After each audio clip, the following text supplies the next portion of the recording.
Continue with chapter 16, Bhagavad Gita, text 1 to 3, where Krishna is speaking about the divine qualities.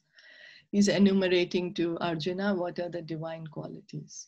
So we heard what were the duties of the sannyasis and the householders, and now reading on, then Swadhyaya, Vedic study, is meant for brahmacharya or student life. Brahmacharis should have no connection with women. They should live a life of celibacy and engage the mind in the study of Vedic literature for cultivation of spiritual knowledge. This is called Svadhyaya. A brahmachari, because he has taken that brahmacharya vow that for this time at least, I'm going to focus, put all my energy and efforts in spiritual activities. So he should not get involved with women and get distracted from his determination of engaging in spiritual studying the Vedas. Tapas or austerity is especially meant for the retired life.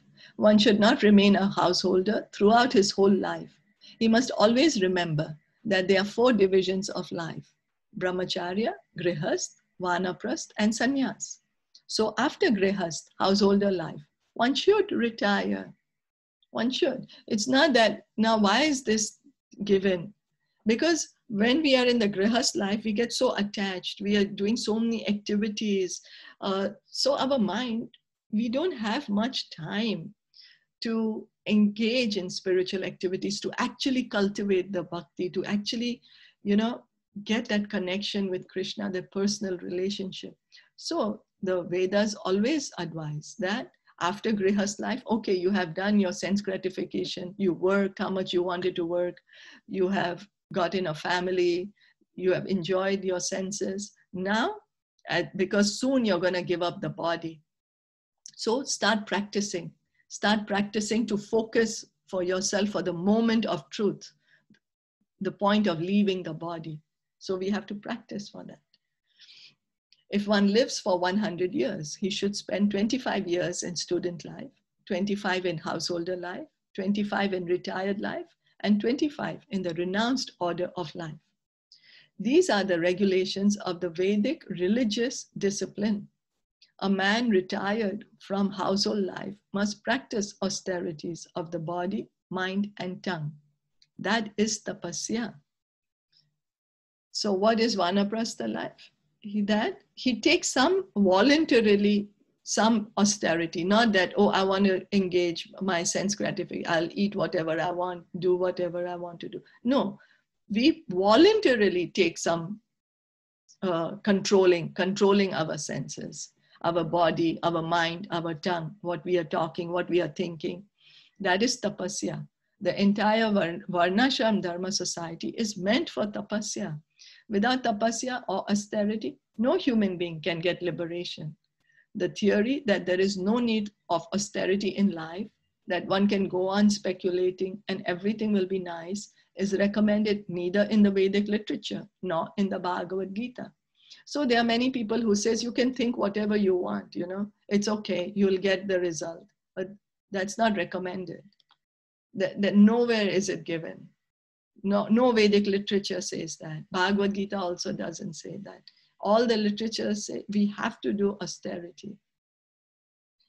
Such theories are manufactured by show bottle spiritualists who are trying to gather more followers. If there are restrictions, rules, and regulations, people will not become attracted. Therefore, those who want followers in the name of religion, just to have a show only, don't restrict the lives of their students, nor their own lives. But that method is not approved by the Vedas. So we have to see who we are hearing from. Is it this person is saying you can do whatever you like, there is no restrictions, there is no need for you to do any austerity, and you will go back home, and what is the quality of this person that I'm hearing from? It all depends on us. It's our responsibility to do the proper research so that our faith does not get, misplaced. We should not place our faith in people who are not following the the scriptures properly. They are not following the Bhagavad Gita properly, so that we don't get misled. As far as the Brahmanical quality of simplicity is concerned, not only should a particular order of life follow this principle, but every member, be he in the Brahmachari ashram, Grihastha ashram, Vanaprastha ashram, or Sannyas ashram, one should be very simple and straightforward. Now that's what, like, so simple, honest, you know, what are we doing? What am I doing? What's my responsibility? Why am I here? Very simple. Instead of creating a mesh of entanglement for our own self. Ahimsa means not arresting the progress life of any living entity. One should not think that since the spirit spark is never killed, even after killing of the body, there is no harm in killing animals for sense gratification. So people might think, oh, anyway, the soul lives on, so I can kill this body and I can eat the flesh. And anyway, I'm not killing that person, because if it's a chicken, for example, I'm just going to cut its body and eat it. Anyway, the soul of the chicken is going to keep on living. It's going to continue to live. So I can do whatever I can kill animals and eat them. No, that is strictly prohibited. People are now addicted to eating animals in spite of having an ample supply of grains, fruits, and milk. There is no necessity for animal killing. This injunction is for everyone. When there is no alternative, one may kill an animal, but it should be offered in sacrifice. So the Vedas say when there is no alternative, means there is no green, there's no vegetables to eat, there is no fruits, no milk, no grains, nothing at all is there. You know, really, really nothing. Then you may eat an animal. But that also first you have to do prayers for that. So not like now that we have such slaughterhouses and then we go to the supermarket and buy the meat, which is nicely packaged, but that is a life that was taken. We are not able to give any life, so we do not have the right to take anyone's life. Animals are also dear to God. They are also very dear to God because they are same like us. They are all living entities like us. At any rate, when there is an ample food supply for humanity, persons who are desiring to make advancement in spiritual realization should not commit violence to animals. Real ahimsa means not checking anyone's progressive life. The animals are also making progress in their evolutionary life by transmigrating from one category of animal to another. If a particular animal is killed, then his progress is checked.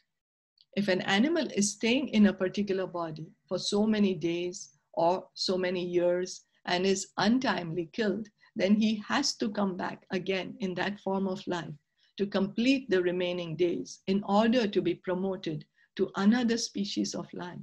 So their progress should not be checked simply to satisfy one's palate. This is called ahimsa.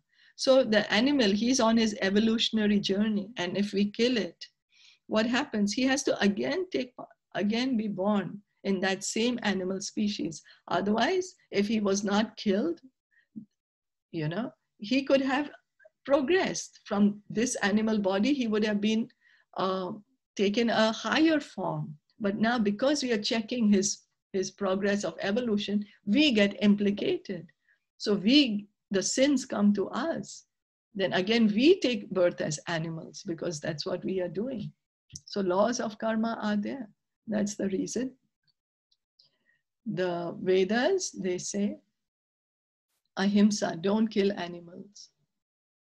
So we can stop here. Any questions or comments? If no, then we just stop here. Srimad Bhagavad Gita ki jai, Srila Prabhupada ki jai, Gaura Bhakta Vrindi ki jai, Gaura Premanande, Hari Hari Bol. Thank you for joining in. Have a great day. Hare Krishna.